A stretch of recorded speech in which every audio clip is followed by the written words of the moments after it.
స్వాగతం. నేను మహంతి. ముందుకినట్టు ముఖ్యాంశాలు. రాష్ట్రంలో ఎక్కడ అంబేద్కర్ రచించిన రాజ్యాంగం అమలు కావటం లేదని తెలిపిన వైసీపీ సెంట్రల్ నియోజకవర్గం సమన్వయకర్త మాజీ ఎమ్మెల్యే మల్లాది విష్ణు. ఇంద్రకీలాద్రిపై వేంచేసి ఉన్న దుర్గమ్మ ఆలయం వద్ద గణతంత్ర దినోత్సవ వేడుకలు. ఆదివారం సెలవు దినం కావడంతో భారీగా విచ్చేసిన భక్తులు. సెంట్రల్ నియోజకవర్గంలోని 33వ సత్యనారాయణపురం శివాలయం దగ్గర శ్రీ సీతారామ కళ్యాణ మండపం నందు వేద హాస్పిటల్ వారు నిరుపేదలకు ఏర్పాటు చేసిన క్యాంపులో పాల్గొన్న ఎమ్మెల్యే బొండా ఉమా. రాష్ట్రంలో ఎక్కడ అంబేద్కర్ రచించిన రాజ్యాంగం అమలు కావటం లేదని వైసీపీ సెంట్రల్ నియోజకవర్గం సమన్వయకర్త మాజీ ఎమ్మెల్యే మల్లాది విష్ణు విమర్శించారు. ఆదివారం ఆయన మీడియాతో మాట్లాడారు. 3 భిన్న ఆలోచనలతో పాలన సాగిస్తూ కూటమి నేతలు రాష్ట్రాన్ని తిరోగమనం దిశగా తీసుకువెళ్తున్నారని మల్లాది విష్ణు విమర్శించారు. విష్ణు పొలిటికల్ ముఖ్యంగా దావోస్ వేదికగా అంతర్జాతీయంగా ఏపీ బ్రాండ్ ఇమేజ్ ను సర్వనాశనం చేశారని ఆరోపించారు. పబ్లిసిటీ కోసం విపరీతంగా ఖర్చు చేసి ఒక చిన్న కంపెనీతో కూడా ఒప్పందం చేసుకోలేకపోయారని ఎద్దేవా చేశారు. దావోస్ పర్యటనతో పెద్ద ఎత్తున పెట్టుబడులు తీసుకొస్తారని భావించిన ప్రజలకు చివరగా నిరాశ మిగిలిందన్నారు. 5 ఏళ్లలో 20 లక్షల ఉద్యోగాలు ఇస్తామని ఎన్నికల ముందు చెప్పిన మీరు ఇప్పటి వరకు ఎంతమందికి ఉద్యోగ అవకాశాలు కల్పించారో ప్రకటించాలని డిమాండ్ చేశారు. వైఎస్ఆర్సీపీ ప్రభుత్వంలో ఒకేసారి దావోస్ వెళ్లిన సీఎం వైఎస్ జగన్ 1,26,000 కోట్లకు ఎంజీఏలు కుదుర్చుకొని వచ్చారని గుర్తు చేశారు. అలాగే విశాఖలో నిర్వహించిన గ్లోబల్ ఇన్వెస్టర్స్ సమ్మిట్ లో 13.5 లక్షల కోట్లకు ఎంఓయూలు చేసుకున్నట్లు వెల్లడించారు. వాస్తవాలు ఈ విధంగా ఉంటే గవర్నర్ ప్రసంగం మాత్రం పూర్తి భిన్నంగా సాగిందని మల్లాది విష్ణు అన్నారు. రిపబ్లిక్ డే వేడుకల్లో గవర్నర్ మాట్లాడిన మాటలు పూర్తిగా సత్యదూరం అన్నారు. రాష్ట్రంలో ఎక్కడా ఆర్థిక క్రమశిక్షణ లేదని కాగ్ నివేదికతో తేలిపోయిందని మల్లాది విష్ణు పేర్కొన్నారు. రెవెన్యూ లోటు, ద్రవ్య లోటు భారీగా పెరిగినట్లు కాగ్ గణాంకాలు స్పష్టం చేస్తున్నాయన్నారు. రాష్ట్ర సంపద తిరోగమనంలో సాగుతుందని 2023 డిసెంబర్తో పోల్చి చూస్తే 2024 డిసెంబర్ నాటికి రాష్ట్ర రెవెన్యూ రాబడులు తగ్గిపోయినట్లు కాగ్ వెల్లడించిందన్నారు. అప్పులు మాత్రం బడ్జెట్లో పేర్కొన్న దానికన్నా ఎక్కువగా పెరిగిపోయినట్లు స్పష్టం చేసిందన్నారు.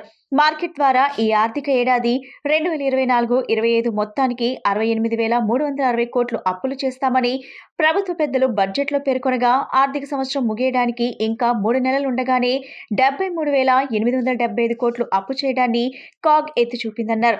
ఇందులో ఒక్క పైసా కూడా పేదల సంక్షేమానికి వినియోగించకపోవటం విడ్డూరమని మల్లాది విష్ణు అన్నారు. ఎన్నికల్లో ఇప్పుడు ముప్పిడిగా హామీలు గుప్పించడం, తీరా అధికారంలోకి వచ్చాక ప్రజలను మభ్యపెట్టడం కూటమి నేతలకు కొత్తేమీ కాదన్నారు. గడిచిన 7 నెలల కాలంలో సంక్షేమాన్ని అందుకున్న ఒక్క లబ్ధిదారునైనా చూపించగలరా అని సూటిగా ప్రశ్నించారు. చివరకు మీ చేతకానితనంతో వ్యవస్థలను సైతం భ్రష్టు పట్టిస్తున్నారని విమర్శించారు. విద్య, వైద్య రంగాలు పూర్తిగా నిర్వీర్యం అయ్యాయని, జీజీహెచ్లో అయితే మందులు లేక రోగులు పడుతున్న బాధలు వర్ణనాతీతమన్నారు. ప్రభుత్వంపై వస్తున్న వ్యతిరేకత నుంచి ప్రజల దృష్టి మళ్లించడానికి చివరకు డైవర్షన్ పాలిటిక్స్ చేస్తున్నారని మండిపడ్డారు. మీ వైఫల్యాలను కప్పిపుచ్చుకునేందుకు తిరిగి మాపై ఎదురుదాడి చేయటం సిగ్గుచేటన్నారు. ఇప్పటికైనా కూటమి పాలకులు వైఖరి మార్చుకొని ఎన్నికల హామీలు పూర్తిగా నెరవేర్చాలని డిమాండ్ చేశారు.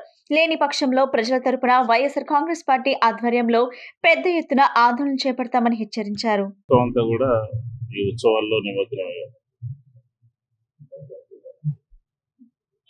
స్వాతంత్రం వచ్చింది, రాజ్యాంగాన్ని రూపొందించుకున్నాం, కానీ రాజ్యాంగాన్ని అమలు మాత్రం ఎక్కడా కూడా ఆంధ్రప్రదేశ్లో లేదు.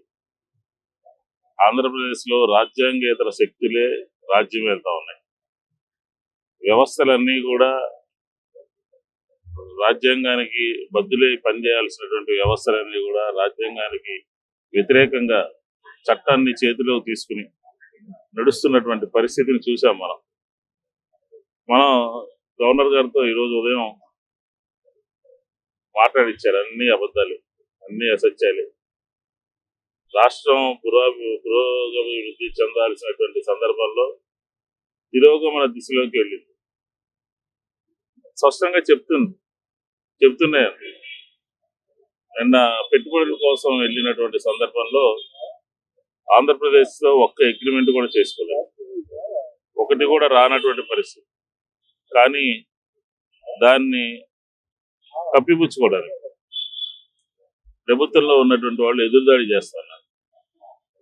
అన్ని ఇక్కడే ఉంటే అక్కడికి వెళ్ళి ఏం చేస్తారు? వెళ్లే ముందేమో ఈ రాష్ట్రానికి పెట్టుబడులు తీసుకొస్తామని, ఈ రాష్ట్రానికి మేము మామూలంగానే మేమే బ్రాండ్ అంబాసిడర్లో అని, బ్రాండెడ్ మేమే క్రియేట్ చేసామనేమో వెళ్లే ముందు చెప్పారు.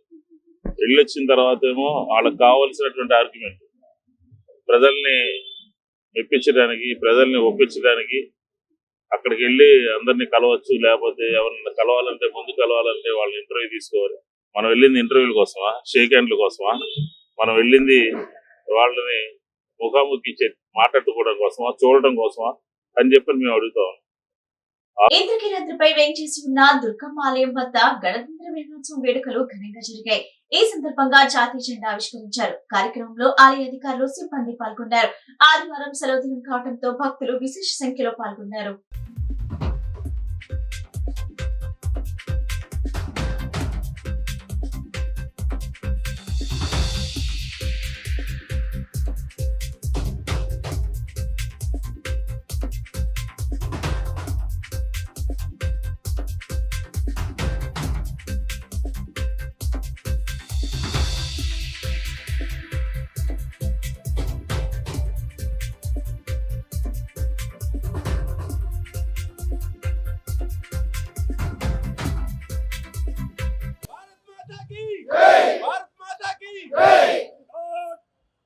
జరుపుకున్నాం. 1950 నాడు మనం మొదటి ఫ్లాగ్ హాస్టింగ్ చేయడం జరిగింది. ఇప్పుడు మనం 76వది ఈ ఫ్లాగ్ హాస్టింగ్ చేస్తున్నాం. ఇప్పటికి 76 సంవత్సరాలు మనం ఈ గణతంత్ర దినోత్సవం వేడుకలు చేస్తున్నాం. పూర్తిగా మనకి స్వాతంత్రం వచ్చింది రిపబ్లిక్ డే నాడు, అది 1950 నాడు కాకుండా మనకి ఇప్పటికి 76 సంవత్సరాలు మనం కంప్లీట్ చేసాం. మరి ఈ స్వాతంత్రం, రిపబ్లిక్ డే రెండు కూడా మనకు సంవత్సరానికి 2 సార్లు మనం ఈ జాతీయ గీతాన్ని గాని, వందే మాతరం గాని పాడుకుంటూ ఉంటాం. మరి మన రాష్ట్రంలో అన్ని చోట్ల కూడా మన ఎర్రకోట మీద జెండా ఎగురుతున్న సమయంలో అన్ని రాష్ట్రాల్లో ఉన్న అన్ని కార్యాలయాలు, అన్ని దేవాలయాలు, మన మేజర్ టెంపుల్స్ లో కూడా ఇదే సమయానికి మరి ఈ ఫ్లాగ్ హాస్టింగ్ జరుగుతుంది. అసలు మొవ్వల జెండా గురించి, 3 రంగుల గురించి మనం చెప్పాలంటే చిన్న మెసేజ్. మరి ఈ 3 రంగులు మనకి ముందుగా మనం కాషాయ రంగు గురించి మనం తెలుసుకోవాలంటే, కాషాయ రంగు ఎంతో మంది త్యాగమూర్తులు వాళ్ళ రక్తం కూర్చి మన రిపబ్లిక్ డే తీసుకురావడం జరిగింది. రెండవదిగా మనకి మధ్యలో తెలుపు రంగు. ఎన్నో దేశాలు మన మీద దండెత్తించినప్పుడు మనం వాటి గురించి మనం ఎంతో శాంతియుతంగా మనం సాధించుకోవాలనే దృష్టితో ఉన్న మనకి తెలుపు రంగు. మరి జాతీయ జెండాలో 3వ రంగు పచ్చదనం. మరి మన రాష్ట్రంలో కానీ ఎక్కడ చూసినా మన ఎక్కడ కూడా మన సస్యశ్యామలంగా ఆకుపచ్చగా మరి ఉంటుంది. ఈ జాతీయ గీతానికి 3 మువ్వల రంగులు ఉంటాయి. అదే మనకి హిందూ, ముస్లిం, క్రిస్టియన్ కలయిక. మరి ఎవరు ఎక్కడ మన ఈ రాష్ట్రంలో ఉన్నప్పటికీ కూడా అందరూ కూడా ఒకే విధంగా ఉండాలి అని, సెక్యులరిజం పాటించాలనే ఉద్దేశంతో ఈ మువ్వన్నెల జెండాని మనం రచించడం జరిగింది అన్నమాట. మరి ఈ రోజు మనం ఈ 76వ రిపబ్లిక్ డే నాడు మనం అందరం ఇక్కడ కూడి మరి ఈ ఉత్సవాలు జరుపుకుంటున్నాం అంటే మనం అందరం కూడా చాలా గర్వించదగిన విషయం. కొన్ని దేశాల్లో అయితే ఎవరు కూడా ఇలా స్వతంత్రంగా తిరగడం కానీ, ఏదైనా ఫ్లాగ్ పట్టుకుని వెళ్ళడం కానీ జరగదు. మరి మన రాష్ట్రంలో, మన దేశంలో అన్ని చోట్ల కూడా మన జాతీయ జెండాని మనం దాన్ని గౌరవించడం అనేది చాలా ముఖ్యమైన విషయం. ఎవరైనా సరే జీవితంలో ఒక్కసారైనా కానీ ఈ జాతీయ జెండా మనం ఎగరవేయాలనేది మనం కంపల్సరీ మన దృష్టిగా మనకి పెట్టుకోవాలి. మరి ఈ రోజు నేను 36 సంవత్సరాలు సర్వీస్ అయినప్పటికీ ప్రతిసారి కూడా సంవత్సరంలో రిపబ్లిక్ డే నాడు, మరి ఆగస్ట్ 15 నాడు తప్పనిసరిగా ఈ జాతీయ ఆవిష్కరణ దానిలో నేను పాల్గొంటాను అన్నమాట. మరి ఈ రోజు నాకు ఈ ఫ్లాగ్ హాస్టింగ్ మరి చేయడానికి మనకు నూతనంగా ఏర్పడిన కమిషనర్ గారు, అలాగే మన దేవస్థానం ఎగ్జిక్యూటివ్ ఆఫీసర్ గారికి ఆయనకి ధన్యవాదాలు తెలియజేస్తూ, సెంట్రల్ నియోజకవర్గంలోని 33వ సత్యనారాయణపురం శివాలయం దగ్గర శ్రీ సీతారామ కళ్యాణ మండపం నందు వేద హాస్పిటల్ వారు నిరుపేదలకు ఏర్పాటు చేసిన ఉచిత మెగా మెడికల్ క్యాంప్ లో ఎమ్మెల్యే బోండమ్మ పాల్గొన్నారు. అనుభవం కలిగిన వైద్యులతో పేదలకు పరీక్షలు చేపించి ఉచితంగా మందులను అందించారు. ఈ సందర్భంగా బోండమ్మ మాట్లాడుతూ పేద ప్రజల కోసం వేద హాస్పిటల్ వారు ఆర్థోపెడియన్, వెన్ను సంబంధిత దంత పరీక్షలు మరియు ఆయుర్వేద వైద్యంతో పాటు చిన్నపిల్లల వైద్య నిపుణులతో పరీక్షలు అన్ని నిర్వహించి ఉచితంగా మందులు అందించడం చాలా సంతోషమని చెప్పారు. ప్రతి ఒక్క హాస్పిటల్ వారు అలోపతి అయినా హోమియోపతి అయినా వారు లాభాలు ఆశించకుండా ప్రజలకు ఇటువంటి సేవలు చేస్తూ మెడికల్ క్యాంపులు నిర్వహించాలని, అప్పుడే హాస్పిటల్స్ పైన ప్రజలకు ఒక నమ్మకం వస్తుందని, ఈ అవకాశాన్ని ప్రజలందరూ సద్వినియోగం చేసుకొని ప్రతి ఒక్కరూ వైద్య పరీక్షలు చేపించుకొని ఉచితంగా మందులను తీసుకోవాలని కోరుతూ ఇంత మంచి కార్యక్రమాన్ని ఏర్పాటు చేసిన డాక్టర్ జగదీష్, శేషసాయి, గురుమూర్తిని బోండా ఉమా అభినందించడం జరిగింది.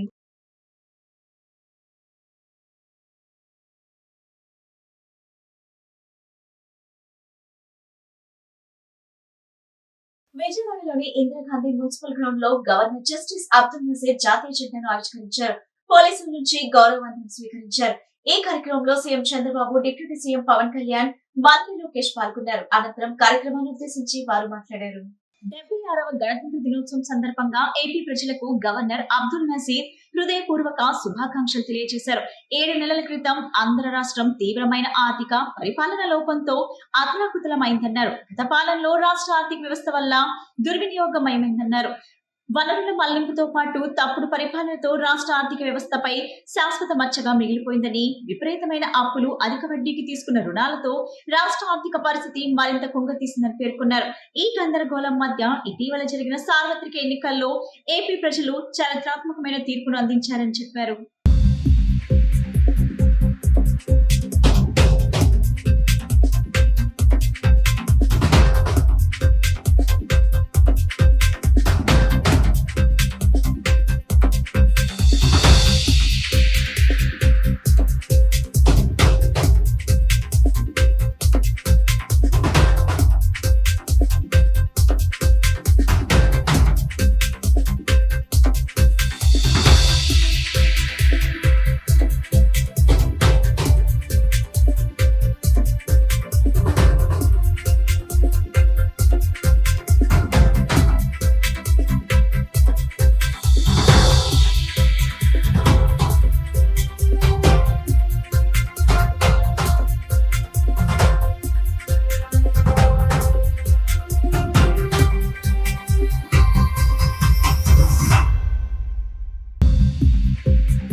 హత్యాకాండపై సెంకిల్ జడ్జి చేత న్యాయ విచారణ చేయాలని ఆదివాసీ హక్కుల పోరాట సంఘీభావ వేదిక డిమాండ్ చేసింది.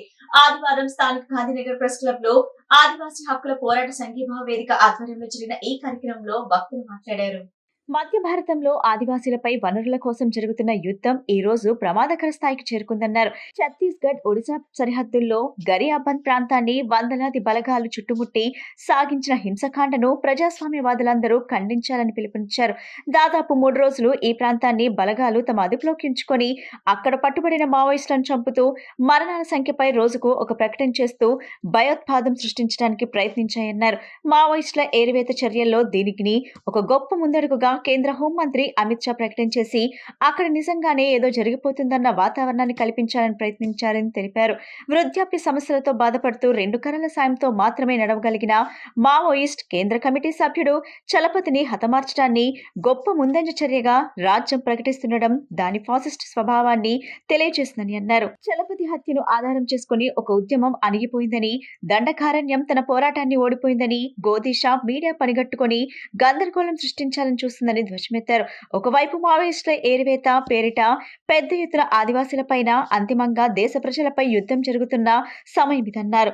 ఆలోచించగల ప్రతి ప్రాణి కదిలి ఐక్యంగా ఈ యుద్ధాన్ని వ్యతిరేకించాల్సిన సమయం ఇదని వ్యక్తులు తెలిపారు. ఈ కార్యక్రమంలో అరసవల్లి కృష్ణ, ఇఫ్ట్ ప్రసాద్, భరద్వాజ్, ఫణి, ప్రజా సంఘ నేతలు తదితరులు పాల్గొన్నారు. చంద్రశేఖర్ ఆదివాసీ హక్కుల పోరాట సంఘీభావ వేదిక కన్వీనర్. ఇటీవల కాలంలో దండకారణ్య ప్రాంతంలో దాదాపు జనవరి మాసం నుండి ఇప్పటి వరకు 300 పైచిలకు ఎదురుకాల్పుల ఘటనలు జరిగాయి. అందులో 300 మంది మావోయిస్టులు చనిపోయారు అని చెప్పేసి కేంద్ర ప్రభుత్వం చెప్తా ఉంది. అదేవిధంగా 26 మార్చి కల్లా మావోయిస్టు రహిత భారతదేశాన్ని స్థాపిస్తామని చెప్పేసి హోంమంత్రి అమిత్ షా మాట్లాడుతూ ఉన్నారు. అంటే ఒక పథకం, ఒక గడువు చెప్పి ఆ గడువులో ఈ పార్టీని నిర్మూలిస్తాము అని చెప్పేసి మాట్లాడటం అంటే ఆ గడువులోపు నిర్మూలించాలి అనే ఉద్దేశంతో భారత రాజ్యాంగంలోని పౌర హక్కులు కానీ అట్లనే ప్రాథమిక హక్కులకు సంబంధించి ఒక ముద్దాయికైనా లేకపోతే ఒక ఎవరికైనా కానీ ఉండే హక్కులు ఏవైతే ఉన్నాయో ఆ హక్కుల్ని మొత్తాన్ని కూడా కాలరాచి వేస్తూ ఉన్నారు. ముఖ్యంగా ఇక్కడ గతంలో ఎన్కౌంటర్ జరిగినప్పుడు ఒక మాట చెప్పేవాళ్ళు. ఏం చెప్పేవాళ్ళు అంటే, ఆత్మరక్షణ కోసం మేము జరిపినటువంటి కాల్పుల్లో చనిపోయారు అని చెప్పేవాళ్ళు. అంటే వాళ్ళు మా మీద దాడి చేశారు, ఆ దాడి సందర్భంగా ఆత్మరక్షణ కోసం మేము జరిపిన కాల్పుల్లో వాళ్ళు చనిపోయారని ప్రకటించేవాళ్ళు. ఇప్పుడు ఆ పరిస్థితి దాటింది. ఆ పరిస్థితి పోయి నక్సల్ ముక్త భారత్ మా లక్ష్యము అని చెప్పి ఏరివేతలో భాగంగానే ఇవన్నీ చేస్తున్నామని చాలా ఓపెన్ గానే కేంద్ర హోంమంత్రి అమిత్ షా చాలా ఓపెన్ గానే మాట్లాడుతున్నాడు. ఈ ఏరివేతలో భాగంగానే ఇటీవల కాలంలో ఎన్కౌంటర్లు పెరిగినాయి. అంటే పర్టికులర్ గా అడవుల్లో నుంచి ఉద్యమకారుల ఏరివేత అనేది ఒక కార్యక్రమంగా తీసుకుని జరుపుతున్నారు. ఎందుకు అడవుల నుంచి ఉద్యమకారులను ఏరివేస్తున్నారు? ఈ ఏరివేత కార్యక్రమం వెనకాల ఉన్న ఉద్దేశం ఏంటంటే, ఈ దేశంలో ఉన్నటువంటి ఖనిజ సంపద, అటవీ సంపద, వీటి మొత్తాన్ని కూడా కార్పొరేట్లకు కట్టబెట్టడం అనేది ఒక ప్రోగ్రామ్ గా నడుస్తుంది. అంటే కార్పొరేట్లను ఫెసిలిటేట్ చేసే ఏజెన్సీగా ప్రభుత్వాలు మారిపోయినటువంటి సందర్భం. మార్కెట్ ఎకానమీలో ఉన్నాం మనం. కాబట్టి మార్కెట్ ఎకానమీ లక్ష్యంగానే ఇది జరుగుతోంది. అందుకని అక్కడ నుంచి ఆదివాసుల్ని ఖాళీ చేయించారు. ఈ ఖాళీ చేయటానికి అడ్డుగా ఉంటున్నటువంటి ఉద్యమకారుల్ని నిర్మూలించాలి. ఇది ప్రోగ్రాం. మారణహోమంతో బయటికి తరిమివేయడం, దానికంటే మించినటువంటి రహస్య ఎజెండా అడవుల్లో ఉన్నటువంటి ప్రకృతి సంపద, ఖనిజ సంపద అంతా కార్పొరేట్లకు కట్టబెట్టడం. ఇది ఖచ్చితంగా వికటిస్తుంది. అది జయప్రదం కాదు. మరో గాజాగా దండకారణ్య ప్రాంతాన్ని ఏది సృష్టించాలని ప్రయత్నం చేశారో అది వికటిస్తుంది. గాజాలో ఎలా ఇజ్రాయిల్ ఓడిపోయిందో మోడీ ఫాసిస్ట్ భారత్ కూడా అలా ఓడిపోక తప్పదు. అంతిమంగా అడవుల్లో కారే ప్రతి నెత్తుడి చుక్క కూడా భారతదేశ ప్రజల్ని, విశాలమైన భారతదేశ ప్రజల్ని, 140 కోట్ల మందిని కూడా మేల్కొల్పిస్తుంది. ఇవాళ కొంత ఇనీషియల్ నష్టాలు జరిగితే జరగవచ్చు, కానీ అంతిమంగా ఫాసిస్ట్ భారత్ ఓడిపోయి తీరుతుంది. దానికి ఇది పునాది రాళ్లుగా మారతాయని చెప్పి అభిప్రాయపడుతున్నాం. P Prasad, IFT. స్టేడియంలో 76వ గణతంత్ర దినోత్సవ వేడుకలను ఘనంగా నిర్వహించారు. ఈ కార్యక్రమానికి దక్షిణ మధ్య railway Vijayawada division railway manager Narendra Patil ముఖ్య అతిథిగా హాజరయ్యారు. డిఆర్ఎం జాతీయ జెండాను ఆవిష్కరించారు. హాజరైన ప్రతి ఒక్కరూ జాతీయ భావాన్ని ప్రదర్శిస్తూ మువ్వెన్నెల జెండాకి సెల్యూట్ చేశారు. Vijayawada division senior division security commissioner వల్లేశ్వరరావుతో కలిసి railway protection force, Jack and Jill school, scouts and guides బృందాలు చేసిన కవాతు డిఆర్ఎం పరిశీలించి గార్డ్ ఆఫ్ ఆనర్ అందుకున్నారు. అనంతరం డిఆర్ఎం నరేంద్ర పాటిల్ మాట్లాడుతూ 76వ గణతంత్ర దినోత్సవం సందర్భంగా ఎస్సీఆర్ రైల్వే ఉద్యోగులు, వారి కుటుంబాలకు శుభాకాంక్షలు తెలిపారు. కవాతు ముగిసిన తర్వాత ప్రస్తుత ఆర్థిక సంవత్సరంలో విజయవాడ డివిజన్ సాధించిన విజయాల గురించి వివరించారు. 2024-25 ఆర్థిక సంవత్సరంలో డివిజన్ 3155 కోట్ల ఆదాయంతో అత్యుత్తమ సరుకు రవాణా పనితీరును నమోదు చేసిందని డిఆర్ఎం పేర్కొన్నారు.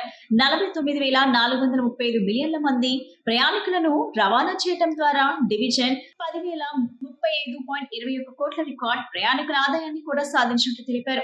రైలు ప్రయాణికులకు ప్రపంచ స్థాయి సౌకర్యాలను అందించడానికి అమృత్ భారత్ స్టేషన్ పథకం కింద 20 రైల్వే స్టేషన్లను 518.23 వ్యయంతో పునరాభివృద్ధి చేస్తున్నారని తెలిపారు. ప్రస్తుత ఆర్థిక సంవత్సరంలో విజయవాడ రైల్వే స్టేషన్ వార్షిక ఆదాయంలో 500 కోట్ల మార్కును అధిగమించి నాన్ సబర్బన్ గ్రూప్ 1 హోదాను పొందడం ద్వారా చరిత్ర సృష్టించింది. ఇటీవల Vijayawada railway station star expendable standard ఈ రైల్వే స్టేషన్ సర్టిఫికేట్ కూడా సాధించింది.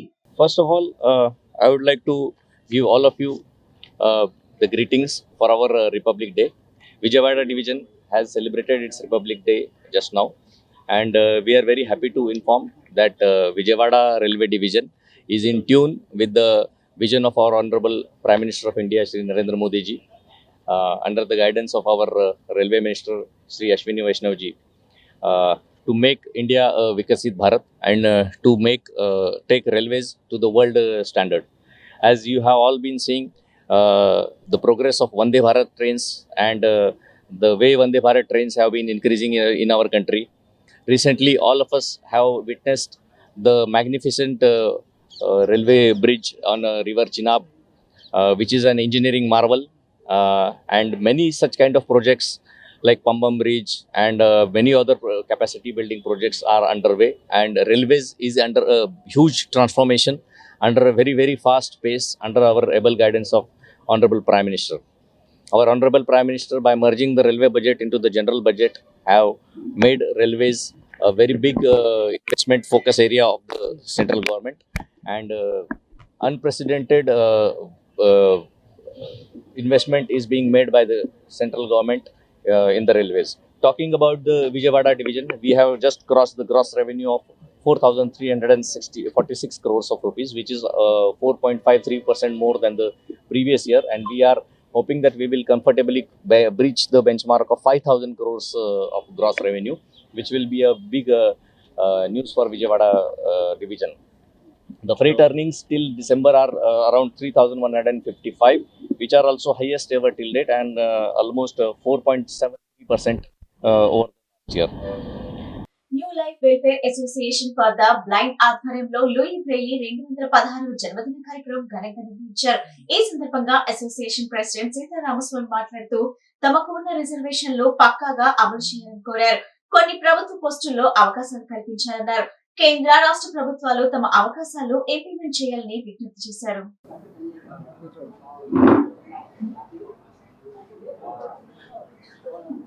81లో international year of disabled persons తీసుకున్నారు. తర్వాత 2006లో UN convention rights of persons with disabilities వచ్చింది. 2015లో సస్టైనబుల్ డెవలప్మెంట్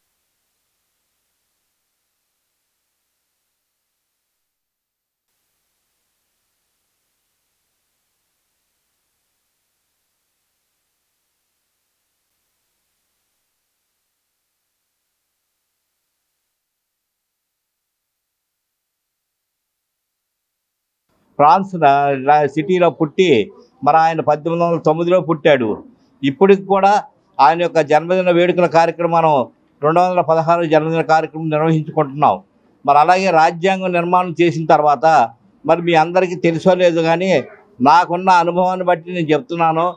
ఫస్ట్లో అసలు మనకి ఫెసిలిటీస్ ఏమున్నాయి లేదో నాకు తెలియదు, కానీ తదుపరి రాజ్యాంగం వచ్చిన తర్వాత మనకి ప్రపంచ వికలాంగుల దినోత్సవ సందర్భం నుంచి గ్రామీణ ప్రాంతాలలో నివసించే వాళ్ళకి 15 రూపాయల పెన్షను, పట్టణ ప్రాంతాల్లో ఉన్న వారికి 30 రూపాయల పెన్షన్ ఇచ్చేవారు. మరి అదే పెన్షను మన అందరూ అసోసియేషన్ ద్వారా ఫైట్ చేస్తే ఈరోజు ప్రభుత్వం మనకు 6,000 రూపాయల పెన్షన్ ఇస్తుంది. అదేవిధంగా ఆ రోజుల్లో 3% రిజర్వేషన్ ఉండేది. ఆ 3% ఏంటంటే అందులోకి హ్యాండిక్యాప్డ్కి డెఫెండమ్కి ఉండేది. మరి ఈరోజు అలా కాకుండా 6th point reserved for blind, 31st point reserved for hearing handicapped, 56 point is 50 orthopaedical హ్యాండిక్యాప్డ్కి ఏర్పాటు చేయడం జరిగింది. అలాగే కేవలం రాష్ట్ర ప్రభుత్వమే కాకుండా కేంద్ర ప్రభుత్వంలో కూడా అందరికీ మా రిజర్వేషన్ అమలు జరుగుతుంది. ప్రభుత్వాలు అమలు చేస్తుంది, మన అంత కృషి కూడా మనం చేసుకోవాలి. అలాగే 1950 జనవరి 26న మన రాజ్యాంగం అమల్లోకి వచ్చింది. అంతకుముందు 1947 ఆగస్టు 17న స్వాతంత్రం వచ్చింది. ఆ బ్రిటిష్ కాలంలో మామూలు ప్రజలకే ఎన్నో హక్కులు ఉండేవి కాదు. ఇంకా ఈ డిజేబుల్డ్ పర్సన్స్ యొక్క హక్కుల గురించి అసలు పట్టించుకునే పరిస్థితి పెద్దగా లేదు. తర్వాత రాజ్యాంగం 1950 జనవరి 26 నుంచి అమల్లోకి వచ్చి ఇప్పటికి 75 సంవత్సరాలు అయింది. ఈ రాజ్యాంగం అమల్లోకి వచ్చిన స్టార్టింగ్ పీరియడ్లో కూడా పర్టికులర్గా ఈ యొక్క వికలాంగుల గురించి పెద్దగా పట్టించుకున్నది లేదు. కానీ ఇండైరెక్ట్గా దాంట్లో కొన్ని ఆర్టికల్స్ పొందుపరచడం జరిగింది. ఆర్టికల్ 14 మెయిన్గా ఈక్వాలిటీ బిఫోర్ లా. వాళ్ళలో ఏదో ఒక మనకు చెప్తారు, ఏదో రోడ్డు దాటించడానికి నడవలేని వ్యక్తిని ఒక పక్క నుంచి ఇంకో పక్కకి 5 నిమిషాలు స్పెండ్ చేసి రోడ్డు దాటించడం కాదు, అతని జీవితంలో అతను నిలబడేటట్టు అతనికి హెల్ప్ చేయాలి. అప్పుడే వాళ్ళకి మనం ఏదైనా హెల్ప్ చేసినట్టు. 5 నిమిషాలు స్పెండ్ చేసి మనం వాళ్ళకి ఏదో త్యాగం చేసామనుకుంటాము. అలా కాకుండా వాళ్ళు జీవితంలో నిలదొక్కుకోవాలి, వాళ్ళంతా వాళ్ళు నిలబడాలి. మళ్ళీ ఎవరో దయాధర్మంగా ఏదో పెడితే అప్పుడు వాళ్ళకు కూడా ఫీలింగ్ ఉంటుంది, ఎవడో పెడితే మేము తింటున్నాం బతుకుతున్నాం అని. అలా కాకుండా వాళ్ళు స్వయంగా ఏదో రకంగా సంపాదించుకునే మార్గాలని వాళ్ళకి ఏర్పరచాలి వాళ్ళకున్న శక్తియుక్తులతోటే. అందుకని రైట్ ఎందరో మహనీయుల ప్రాణత్యాగాల ఫలమే నేటి స్వతంత్ర భారతదేశం అని ఎల్ఆర్కే అన్నారు. భారత రాజ్యాంగం ప్రసాదించిన హక్కుల ద్వారా లభించిన సంక్షేమ ఫలాలను అందరికీ సమానంగా అందించాల్సిన బాధ్యత అందరిపై ఉందన్నారు. భారత రాజ్యాంగం అందించిన హక్కులను ప్రతి ఒక్కరూ సద్వినియోగం చేసుకోవాలని ఎల్ఆర్కే సూచించారు. విజయవాడ రైల్వే స్టేషన్ సమీపంలో ఉన్న కౌతవారి వీధి లార్డ్స్ బ్యూరో స్టేట్ సొసైటీ కార్యాలయంలో 76వ గణతంత్ర దినోత్సవ వేడుకలు అత్యంత ఘనంగా జరిగాయి. క్లబ్ అధ్యక్షుడు లింగపిల్లి రామకృష్ణ జాతీయ పతాకాన్ని ఆవిష్కరించారు. ఈ సందర్భంగా ఆయన మాట్లాడుతూ ఎందరో మహనీయులు ప్రాణ త్యాగాల ఫలితమే నేటి స్వతంత్ర భారతదేశం అన్నారు. భారతదేశానికి స్వతంత్రం తీసుకొచ్చేందుకు పలువురు నేతలు వారికి నచ్చిన మార్గంలో బ్రిటిష్ వారిపై అసమాన పోరాటం చేశారన్నారు. భారత రాజ్యాంగాన్ని ప్రపంచ దేశాలు ఆదర్శంగా తీసుకున్నామన్నారు. భారత రాజ్యాంగం ద్వారా లభించిన హక్కుల ద్వారా సంక్షేమ ఫలాలు అన్ని వర్గాల ప్రజలకు అందుతున్నాయన్నారు. భారతదేశం అతి త్వరలోనే ప్రపంచ దేశాలతో పోటీపడి అన్ని రంగాల్లో మరింత అభివృద్ధి సాధిస్తుందని లింగపిల్లి రామకృష్ణ ఆకాంక్షించారు. రాజ్యాంగం ప్రసాదించిన హక్కులను ప్రతి ఒక్కరూ సద్వినియోగం చేసుకోవాలని ఆయన రాష్ట్ర ప్రజలకు పిలుపునిచ్చారు. ఈ సందర్భంగా క్లబ్ ద్వారా పేద మహిళలకు ఉచితంగా చీరలను పంపిణీ చేశారు. Lodge colonel Chaudhary, lodge goddess Kanakadurga, Amaravati lodge, lodge బ్యూరెస్ చేంజ్ 4 క్లబ్బుల కమిటీ సభ్యులు, అధ్యక్ష కార్యదర్శులు ఈ వేడుకల్లో పాల్గొన్నారు. ఈరోజు 76వ గణతంత్ర దినోత్సవం మనం జరుపుకుంటున్నాం. మనకి స్వాతంత్రం వచ్చిన తర్వాత మన దేశాన్ని పరిపాలించుకోవడం కోసం భారతదేశ రాజ్యాంగాన్ని తయారు చేసుకోవడం జరిగింది. డాక్టర్ బిఆర్ అంబేద్కర్ గారు లాంటి పెద్దలు అనేక మంది ఈ రాజ్యాంగాన్ని 2 సంవత్సరాల పాటు కష్టపడి ప్రపంచంలోనే అతిపెద్ద భారత రాజ్యాంగం తయారైంది. ప్రపంచంలోనే అత్యధిక జనాభా కలిగిన దేశాల్లో ఒకటైనటువంటి భారతదేశానికి మనం అంటూ ఒక పరిపాలనా విధానాన్ని రూపొందించుకుంటాం అవసరం. కాబట్టి అప్పట్లో పెద్దలు 2 సంవత్సరాలు అనేక దేశాలు పర్యటించి అన్ని దేశాల్లో ఉన్నటువంటి మెరిట్స్ని తీసుకొని ఒక భారత రాజ్యాంగాన్ని వాళ్ళు మనం తయారు చేసుకున్నాం. గత కొద్ది కాలంగా భారతదేశం ప్రపంచంలోనే అభివృద్ధి చెందుతున్న దేశాల్లో మొదటి స్థానంలో ముందుకెళ్తుంది. భవిష్యత్తులో ఇంకా ఎన్నో దేశాలకి మనం మార్గదర్శకంగా ఉండాల్సిన పరిస్థితి మనందరి మీద ఉంది. మన రాజ్యాంగ ఫలాలు అందరికీ అందాలని, ఈ దేశంలో పుట్టిన ప్రతి ఒక్కరికి కూడా సమానంగా అన్ని రకాల సౌకర్యాలు కానివ్వండి, వాళ్ళకి హక్కులు కానివ్వండి, వాళ్ళకి ఏర్పడతాం. ఆ చక్కటి పరిపాలనా విధానాన్ని మనం రూపొందించుకోవడం కూడా జరిగింది. ఈ సందర్భంగా భారతదేశ ప్రజలకి మన మెసానిక్ లాడ్జెస్ తరపు నుంచి, విజయవాడ ఫ్రీ మ్యాసన్స్ తరపు నుంచి గణతంత్ర దినోత్సవ శుభాకాంక్షలు అందరికీ తెలియజేస్తున్నాం. దినోత్సవం సందర్భంగా మన 4 లాడ్జీలు, లాడ్జ్ భరోస్టేజ్, lodge Amaravati, lodge goddess Kanakadurga, colonel Chaudhary, ఈ 4 లాడ్జీల తరఫున ఇవాళ గణతంత్ర దినోత్సవం సందర్భంగా అందరూ ఇవాళ ఇక్కడ సమావేశమై అందరూ చేసుకోవడం చాలా ఆనందకరంగా ఉంది. జెండా వందనం చేసుకుంటూ జై హింద్. ఈరోజు మా ఫ్రీ మేసన్స్ లాడ్జ్లో మా ఫ్రీ మేసన్స్ ఆధ్వర్యంలో జరిగిన ఈ గణతంత్ర రిపబ్లిక్ దినోత్సవ వేడుకల సందర్భంగా విచ్చేసిన మా సభ్యులందరికీ, పెద్దలకు, పిల్లలకు, సీనియర్ మేసన్స్, ఫ్రీ మేసన్స్ అందరికి కూడా మా శుభాకాంక్షలు. Thank you. లార్జ్ పరోస్ట్రేంజ్ అనేది సీనియర్ ఇది దాదాపు 100 సంవత్సరాలు కంప్లీట్ అవుతుంది. ఇది దీని ఫంక్షన్ కానీ దీంట్లో ఉన్న మెంబర్స్ కానీ చాలా ఈ అనుగుణంగా ఈ లాడ్జ్లకు అనుగుణంగా తర్వాత దీనికి ఈయన ఆశయాలకు అనుగుణంగా ఫస్ట్గా పనిచేస్తూ ఉంటుంది. మా మెంబర్స్ కూడా చాలా ఉత్సాహంగా కూడా అన్నిటిలో పార్టిసిపేట్ చేసి మరి ఈ లాడ్జ్ని ఈ స్థితికి తీసుకొచ్చారు. వాళ్ళ చాలా సంతోషం.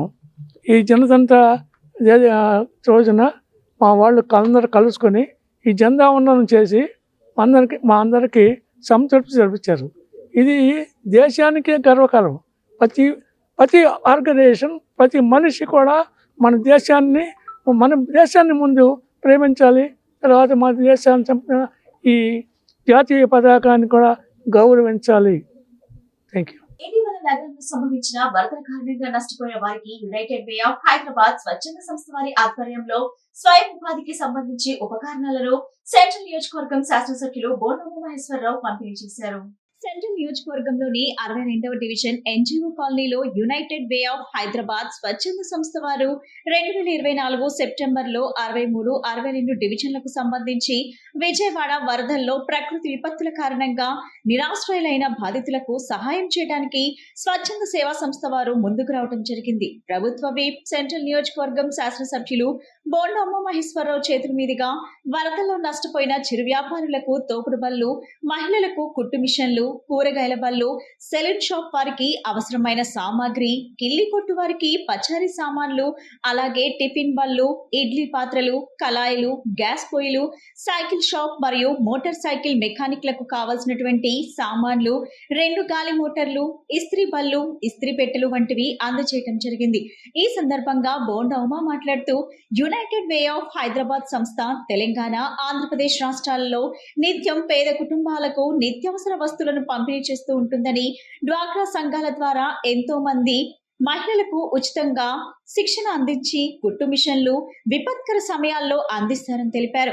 విజయవాడ వరద సమయంలో ఎన్నో ఇబ్బందులకు గురైనటువంటి ప్రజలకు ఆనాడు కూడా యునైటెడ్ వే ఆఫ్ హైదరాబాద్ సంస్థ వారు ప్రకాష్ నగర్ లో తెలుగుదేశం పార్టీ నాయకులతో కలిసి సేవా కార్యక్రమాలు నిర్వహించి ఎంతో మందికి ఆహారం, నీరు, పాలు, బిస్కెట్లు, బ్రెడ్ ప్యాకెట్లు మరియు ఇతర అవసరమైనటువంటి సరుకులను అందజేశారని తెలిపారు.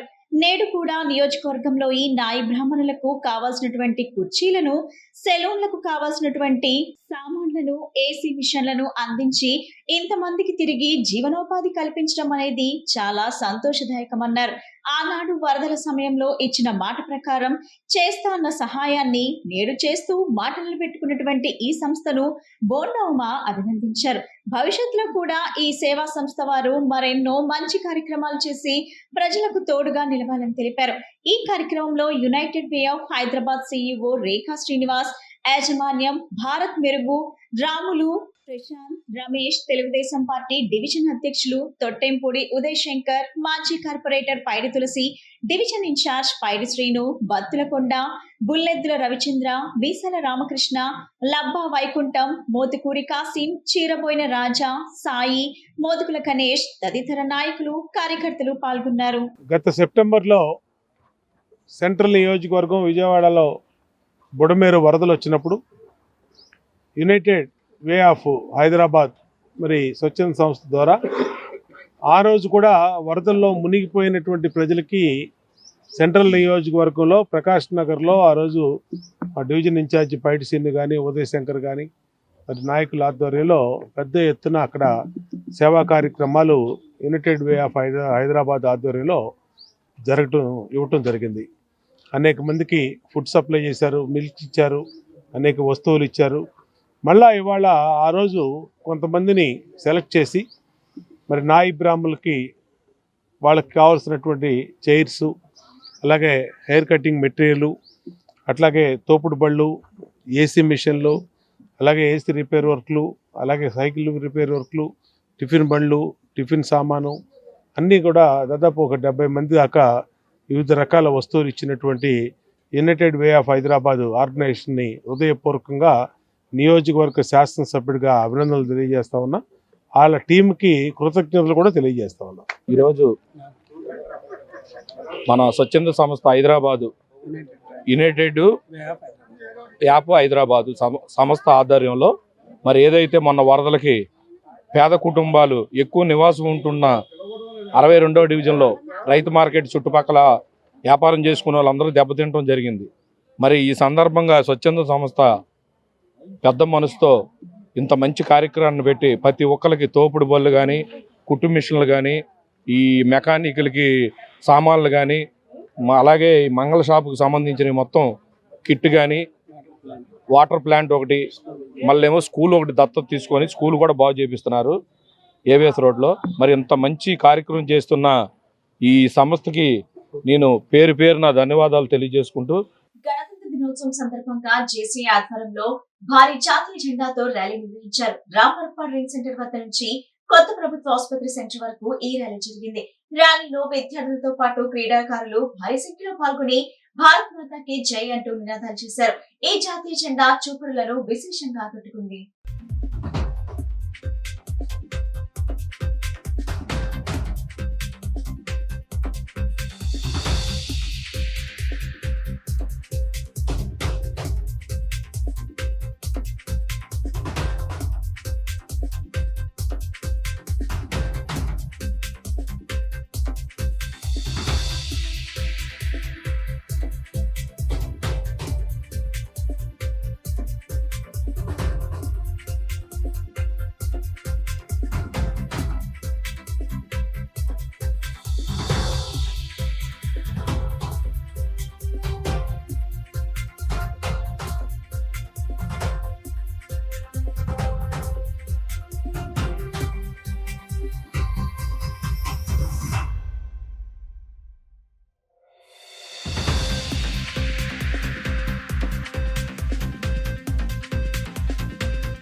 నమస్కారం అండి. నేను junior Chamber international Vijayawada president Rajendra Reddy మాట్లాడుతున్నాను.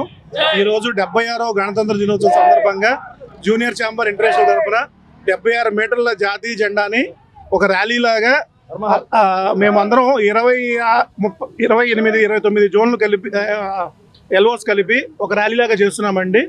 సో ఈ మొత్తం ఆంధ్రప్రదేశ్ మొత్తం జోన్ 26ని మేము రిప్రజెంట్ చేస్తున్నాము. ఈ ప్రోగ్రామ్కి లైలా కాలేజ్ నుంచి అలాగే కేఎల్ యూనివర్సిటీ నుంచి కూడా విద్యార్థులు వచ్చి ఉన్నారు. అలాగే మా ఎల్ఓ మెంబర్స్ దగ్గరగా 100 మంది, మొత్తం కలిపి 250 మందితో విజయవాడ నగర వీధుల్లో గణతంత్ర దినోత్సవాన్ని పురస్కరించుకొని ఒక ర్యాలీ లాగా బయలుదేరామండి. Thank you. Junior Chamber International తరపున విజయవాడలో రాజేంద్ర రెడ్డి గారు and their team Vijayawada impact zone 26 తరపున తీసుకున్న ఈ లీడ్ మన దేశం మీద మన గౌరవం పెంచుకుంటూ పోతూ అలానే ఆర్గనైజేషన్ కూడా ఎక్స్పాండ్ చేయడానికి చాలా ఉపయోగపడుతుంది. జై భారత్ మాతాకి అండ్ జై జేసీస్. నమస్కారం, నా పేరు జేఎఫ్ఆర్ జిఎస్ఎన్ వర్మ. నేను national vice president of JC India. So ఈరోజు మనం 76వ భారత రిపబ్లిక్ డే ఒకటి మనం చేసుకుంటున్నాము. సో జేసీ ఇండియా కూడా ఇది 76వ సంవత్సరం. మా ఆర్గనైజేషన్ యొక్క ముఖ్య ఉద్దేశం యాక్టివ్ సిటిజన్స్ని జనరేట్ చేయడమే. ఆ కాస్ మీద వర్క్ చేస్తున్నాము. ఖచ్చితంగా భారతదేశం 2030లో డెవలపింగ్ పార్ట్లో ఖచ్చితంగా మేమైతే జేసీ ఇండియా కీలక పాత్ర వహిస్తాము. దానికి వచ్చిన అందరికీను ఈ ప్రోగ్రామ్ని హోస్ట్ చేసిన JC Vijayawada impact president Rajendra and టీమ్కి కూడా చాలా అద్భుతంగా ఆర్గనైజ్ చేసినందుకు వాళ్ళందరికీ కూడా అభినందనలు తెలియజేసుకుంటాను. Thank you. ప్రజలందరికీ గణతంత్ర దినోత్సవ శుభాకాంక్షలు. సో ఈరోజు జేసీఐ విజయవాడ ఇంపాక్ట్ అలాగే JCI India zone 26 local organisations అందరూ కలిపి ఈరోజు 76 మీటర్ల జెండాని ఒక ర్యాలీ రూపంలో తీసుకెళ్తున్నాం. సో ఇది అవేర్నెస్ తీసుకురావడానికండి, యువతలో ఒక అవేర్నెస్ రావాలి. ఇప్పుడు కాన్స్టిట్యూషన్ కానీ ఇవన్నీ ఎందుకు ఫ్రేమ్ అయ్యాయి? ఇంతకుముందు యుగాల్లో ధర్మాన్ని గెలిపించడానికి ఎన్నెన్నో మార్గాలు ఉండేవి. బట్ కలియుగంలో ధర్మాన్ని నిలబెట్టాలంటే కాన్స్టిట్యూషన్ ఉండాలి, అలాగే చట్టం, ధర్మం ఇవన్నిటిని మనం ముందుకు తీసుకెళ్ళాలి. సో అవన్నీ ఈ గణతంత్ర దినోత్సవం రోజు యువతకి గుర్తు చేయాలన్న భావంతోనే ఈ ర్యాలీ చేయడం జరిగింది. సో జేసీ ఆబ్జెక్టివ్ కూడా అదే. సో యూత్ అందరికీ కూడా కాన్స్టిట్యూషన్ పట్ల అవగాహన కల్పించడం, అలాగే పార్లమెంటరీ ప్రొసీజర్స్ పట్ల అవగాహన కల్పించడం, ఒక యాక్టివ్ సిటిజన్స్గా మన యువతను కనుక మనం ముందుకు తీసుకెళ్తే మన దేశీయ ఇండియా, అలాగే ఇండియాను కూడా మనం ఒక డెవలప్డ్ కంట్రీగా చూడొచ్చు అతి త్వరలో. Thank you. Republic Day to all the D News channel participant and all. మేము బాబుజీ దేలాబ్ నుంచి మా స్కూల్ తరపు నుంచి ఫ్యాకల్టీ అండ్ పిల్లలందరూ వచ్చాం. ఇట్లాంటి 76 రిపబ్లిక్ డే సందర్భంగా 76 మీటర్స్ హిస్టారికల్ ఈవెంట్ని మేము పార్టిసిపేట్ చేయడం చాలా అదృష్టంగా ఫీల్ అవుతున్నాం. సో హిందూయిజంని మన జేసీ ఇంటర్నేషనల్ ఫౌండేషన్ ద్వారా ఇలాంటి అద్భుతమైన కార్యక్రమాన్ని మనం పాల్గొనడం మా అదృష్టంగా ఫాలో అవుతున్నాం. నేను ఈ ఇయర్ జేకామ్ చైర్మన్, అంటే అది ఒక బిజినెస్ వింగ్ అనమాట. జేసీఏలో భాగంగా ఉన్నటువంటి ఈ జేకామ్ అనేది దానికి చైర్మన్గా వ్యవహరిస్తున్నాము. ఈరోజు మా జోన్లో జరుగుతున్నటువంటి ప్రోగ్రాము జేసీఏ విజయవాడ ఇంపాక్ట్ తరఫున జరుగుతున్నటువంటి మహత్తరమైన కార్యక్రమానికి అందరూ తరలి వచ్చి ఎంతో బ్రహ్మాండంగా మళ్ళీ ఒకసారి స్వతంత్రం ఒకసారి అందరూ పిల్లల్లో ఆ సంతోషాన్ని చూస్తుంటే చాలా సంతోషంగా ఉంది. దానికి పోలీసు వారు కానీ అందరూ కూడా సహకరించారు. పొద్దున్నే ఈ ప్రోగ్రామ్కి సుమారుగా 200 నుంచి 250 మంది జనం, మేము కాకుండా ఓన్లీ స్టూడెంట్స్, కాలేజీ నుంచి, కేఎల్ యూనివర్సిటీ నుంచి అందరూ కూడా వచ్చి చక్కగా పాల్గొన్నారండి. మంచి విజయవంతం చేశారు ఈ ప్రోగ్రామ్కి. అందరికీ ధన్యవాదాలు. ఈ రోజు మనకు భారత రాజ్యాంగం అందించిన విలువలను గుర్తు చేసే రోజని సెంట్రల్ నియోజకవర్గం శాసనసభ్యులు బోండా ఉమామహేశ్వరరావు తెలిపారు. న్యాయం, స్వేచ్ఛ, సమానత్వం మరియు సౌభ్రతత్వం వంటి ముఖ్య విలువలు ప్రతి పౌరుడికి ఆత్మగౌరవాన్ని మరియు హక్కులను అందిస్తున్నాయన్నారు.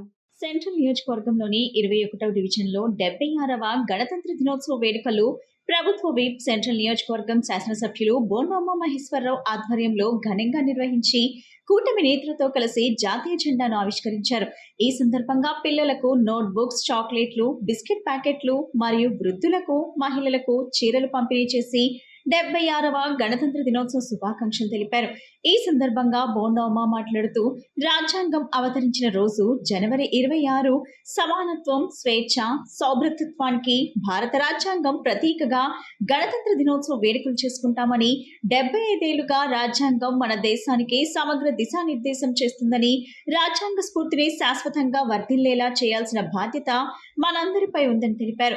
గణతంత్ర దినోత్సవం మన దేశానికి చెందిన త్యాగధనుల్ని స్మరించడానికి ఒక గొప్ప అవకాశం. స్వాతంత్ర పోరాటంలో కీలక పాత్ర పోషించిన మహానుభావులు, వారు చేసిన త్యాగాలు, దేశానికి అందించిన సేవలు ప్రతి భారతీయుడికి గర్వకారణమన్నారు.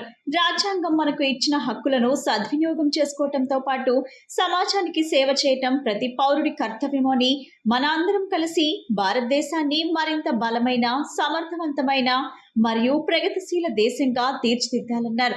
ఈ కార్యక్రమంలో డివిజన్ నాయకులు, రాష్ట్ర నాయకులు, అనుబంధ నాయకులు, కార్యకర్తలు, వందలాది మంది ప్రజలు పాల్గొన్నారు.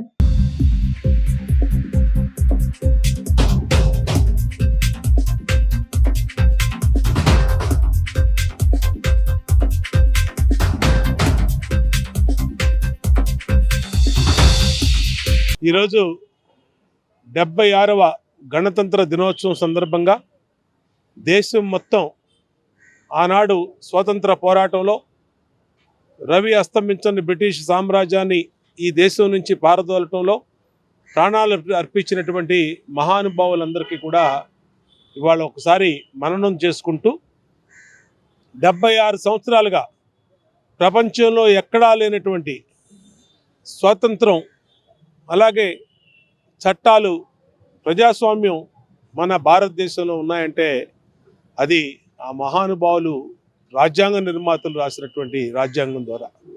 ఈ రోజున ఆ స్వేచ్ఛా వాయువుల్ని ప్రతి సామాన్య బడుగు బలహీన వర్గాలు అనుభవిస్తూ ఉన్నాయంటే ఇవాళ అందరం కూడా మన రాజ్యాంగానికి కన్నా నివాళులు అర్పించాల్సినటువంటి అవసరం ఉంది.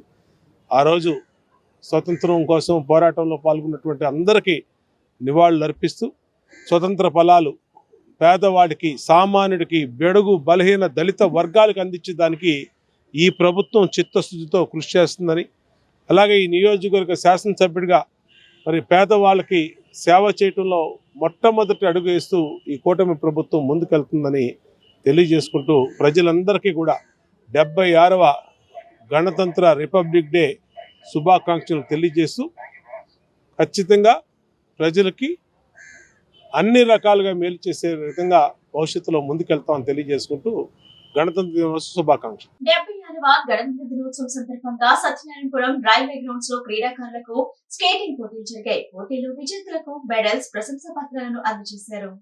సత్యనారాయణపురం రైల్వే గ్రౌండ్స్ లో జరిగిన స్కేటింగ్ పోటీల్లో దాదాపు 200 మంది క్రీడాకారులు పాల్గొన్నారు. ఈ పోటీలను south central railway skating coach Mohammed Khaja ఆధ్వర్యంలో నిర్వహించబడింది. ఈ సందర్భంగా కోచ్ మహమ్మద్ కాజా మాట్లాడుతూ గణతంత్ర దినోత్సవం సందర్భంగా క్రీడాకారుల్లో క్రీడా నైపుణ్యాన్ని పెంచేందుకు స్కేటింగ్ పోటీలు నిర్వహించడమైందన్నారు. రైల్వే పరిధిలో అతిపెద్ద గ్రౌండ్ ఇక్కడ ఉందని ఆయన తెలిపారు. ఇక్కడి నుంచి జిల్లా స్థాయి నుంచి అంతర్జాతీయ స్థాయి వరకు ప్రతిభను చాటారని తెలిపారు. ఈ క్రీడలను ప్రోత్సహించిన దక్షిణ మధ్య రైల్వే మేనేజర్, ఇతర అధికారులకు ధన్యవాదాలు తెలిపారు. ఆజాద్ ముస్లిం కమిటీ రాష్ట్ర అధ్యక్షులు నాగుల్ మీరా మాట్లాడుతూ రూపాయి ఖర్చు లేకుండా నిర్వాహకులు పిల్లల్లో ఉన్న ప్రతిభను వారిని క్రీడల్లో ప్రోత్సహించడం అన్నారు.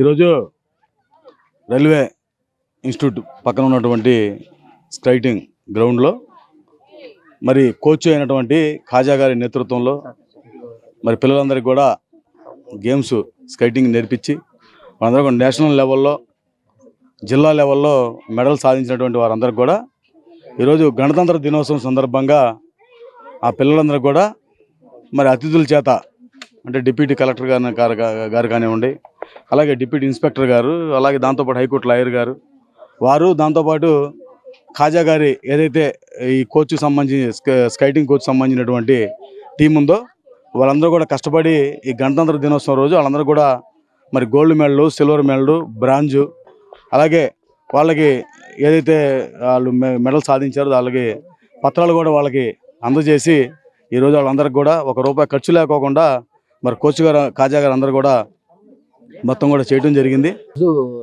రిపబ్లిక్ డే సందర్భంగా పిల్లలకి స్కేటింగ్ కాంపిటీషన్ పెట్టడం జరిగిందండి. ఫ్రీ ఎంటర్ ఫీజుతో కాంపిటీషన్ పెట్టడం జరిగింది. ఈ కాంపిటీషన్లో దాదాపు 200 మంది పిల్లల వరకు వచ్చారు రైల్వే రింక్లో. మన విజయవాడలోనే ఎస్సీ రైల్వేలో సత్యనారాయణపురంలో జరిగే రింకు, విజయవాడలో పెద్ద రింక్ ఇది. వాళ్ళ ఆధ్వర్యంలో చక్కగా ఈ కాంపిటీషన్స్ జరిగాయి. ఈ వాళ్ళు మన చేసే ఫెసిలిటీ కానివ్వండి, ఏదైనా కానీ చాలా బాగున్నాయి, ఇంకా బాగుంటుందని చెప్పేసి ఫ్యూచర్లో మనం కోరుతున్నాము. తర్వాత పిల్లలు కూడా ఇక్కడ నుంచే డిస్ట్రిక్ట్, స్టేట్, నేషనల్స్, ఇంటర్నేషనల్స్ వరకు వెళ్ళారు పిల్లలు. వాళ్ళందరికీ, వాళ్ళ పేరెంట్స్కి, ప్రతి ఒక్కళ్ళు కూడా నా తరపు నుంచి హృదయపూర్వక అభినందనలు అండి. ఈ అవకాశం ఇచ్చిన మన south central railway welfare inspector గారు, తర్వాత మన సీనియర్ డిపో గారు, తర్వాత డిఆర్ఎం గారు, వాళ్ళు ప్రతి ఒక్కళ్ళకి కూడా ధన్యవాదాలు చెప్పుకుంటున్నానండి. Thank you everyone.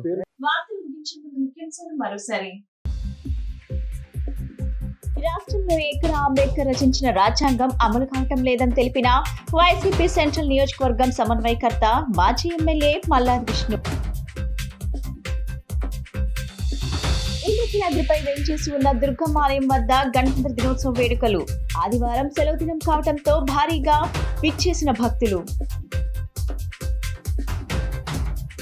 సెంట్రల్ నియోజకవర్గంలోని 33వ సత్యనారాయణపురం శివాలయం దగ్గర శ్రీ సీతారామ కళ్యాణ మండపం నందు వేద హాస్పిటల్ వారు నిరుపేదలకు ఏర్పాటు చేసిన క్యాంప్ లో పాల్గొన్న MLA bonda Uma.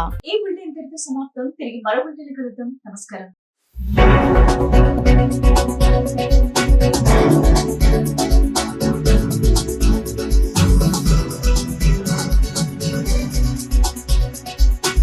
Thank you.